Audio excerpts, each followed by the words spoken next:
पतंजलि। पतंजलि कौन है, क्या है? ये सवाल बहुत सारे लोगों ने। ओशो ने बोला है कि योग शुद्ध विज्ञान है, और जहां तक योग की दुनिया का सवाल है, पतंजलि सबसे बड़ा नाम है। ये आदमी दुर्लभ है।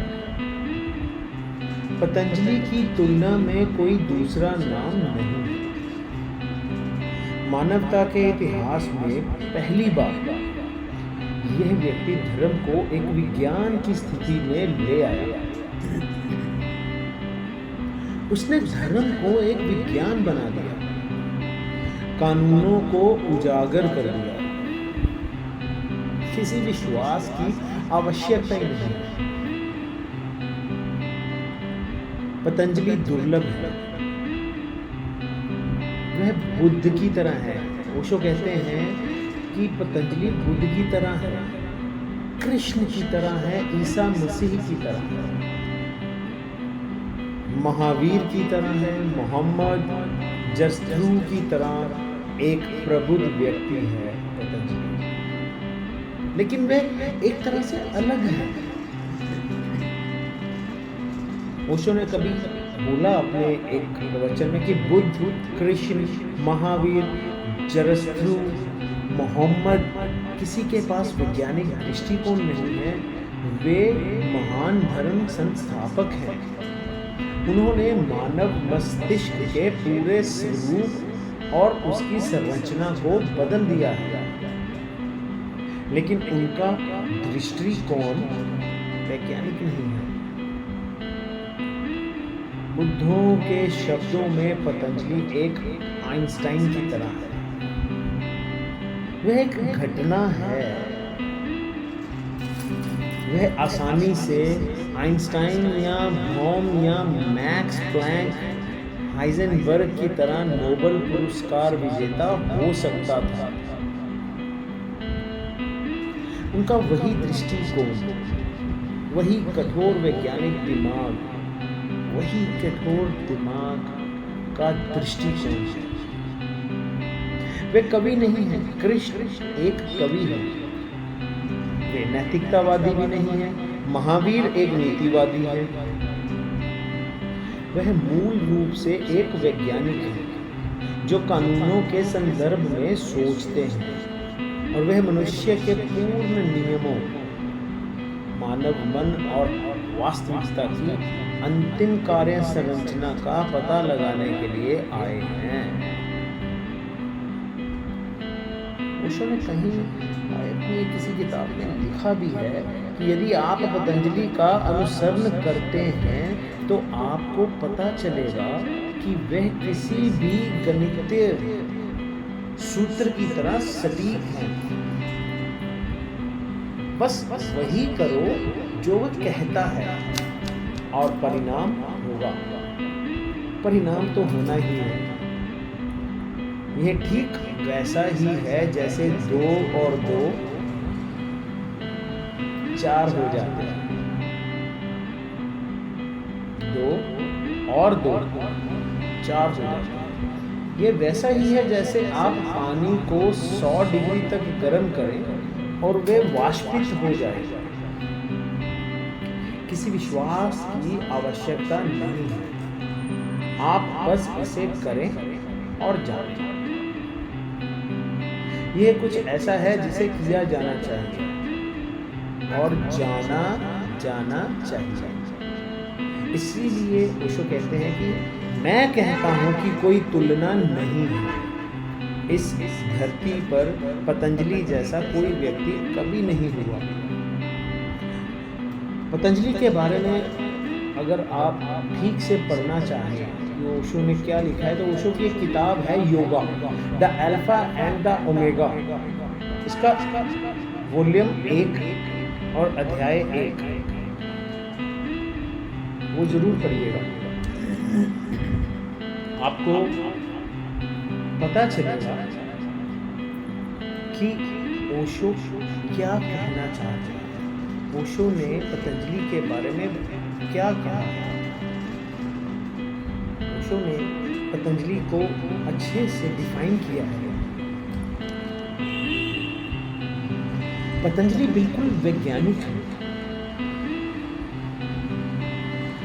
वे कहते हैं हमारा संबंध साधन से नहीं है, वहाँ 1001 साधन है, लक्ष्य सत्य है, कुछ ने इसे ईश्वर के माध्यम से हासिल किया है, इसलिए ये ठीक है। ईश्वर पर विश्वास करें और लक्ष्य प्राप्त करें, क्योंकि जब लक्ष्य प्राप्त हो जाएगा तो आप अपना विश्वास फेंक देंगे। इसीलिए विश्वास तो निमित्त मात्र है। विश्वास ना हो तो कोई बात नहीं, विश्वास मत करें और विश्वासहीनता के मार्ग पर यात्रा करो और अपने लक्ष्य तक पहुंचो।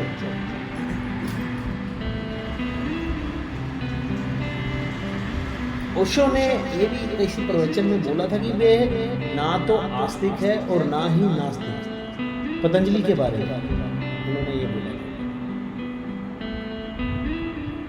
वह कोई धर्म नहीं बना रहा है, वह बस आपको वे सभी रास्ते दिखा रहा है जो संभव है, और वह सभी कानून दिखा रहा है जो आपके परिवर्तन में काम करते हैं। ईश्वर उन मार्गों में से एक है, ये जरूरी नहीं है। ये जरूरी नहीं है। यदि आप ईश्वर विहीन हैं तो गैर धार्मिक होने की कोई आवश्यकता नहीं। पतंजलि कहते हैं कि तुम भी पहुंच सकते हो, ईश्वर विहीन हो जाओ। भगवान के बारे में चिंता मत करो। ये नियम है और ये प्रयोग है, यही ध्यान है, इससे गुजरो, जरूर गुजरो इससे। किताब का नाम है yoga, the alpha and omega, volume 1 अध्याय 2। जरूर पढ़ें, इसमें आपको पता चले कि पतंजलि क्यों महान है और कौन है। पतंजलि आंतरिकता के सबसे महान वैज्ञानिक हैं। उनका दृष्टिकोण वैज्ञानिक दिमाग का है, वे कभी नहीं है, और इस तरह से वे बहुत दुर्लभ हैं, क्योंकि जो लोग आंतरिक दुनिया में प्रवेश करते हैं वे लगभग हमेशा कवि होते हैं।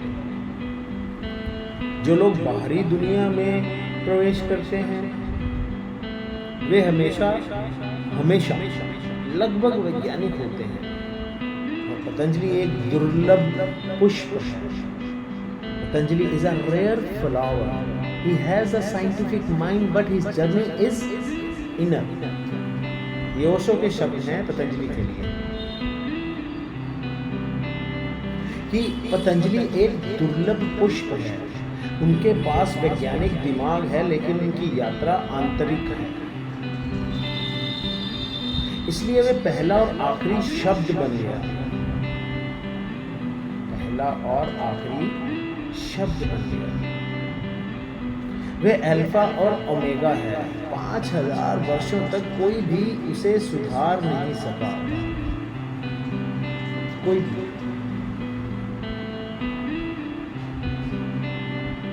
ऐसा लगता है कि उसमें सुधार नहीं किया जा सकता।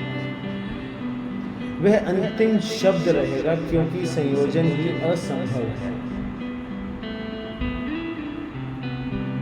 वैज्ञानिक दृष्टिकोण रखना और भीतर तक प्रवेश करना लगभग असंभव संभावना है। वह एक गणितज्ञ, एक तर्क शास्त्री की तरह बात करते हैं। वह अरस्तु की तरह बात करता है और वह हेराक्लिटस की है। ओशो ने उसे ये बताया है कि वो हेराक्लिटस है, क्योंकि वो उसकी तरह बात करता है, अरस्तु की तरह बात करता है।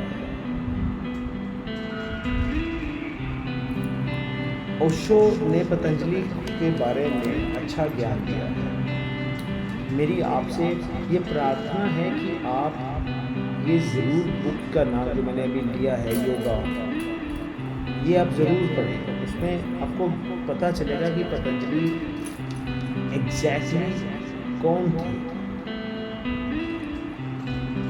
और ओशो ने उन्हें वैज्ञानिक क्यों कहा, उसकी तुलना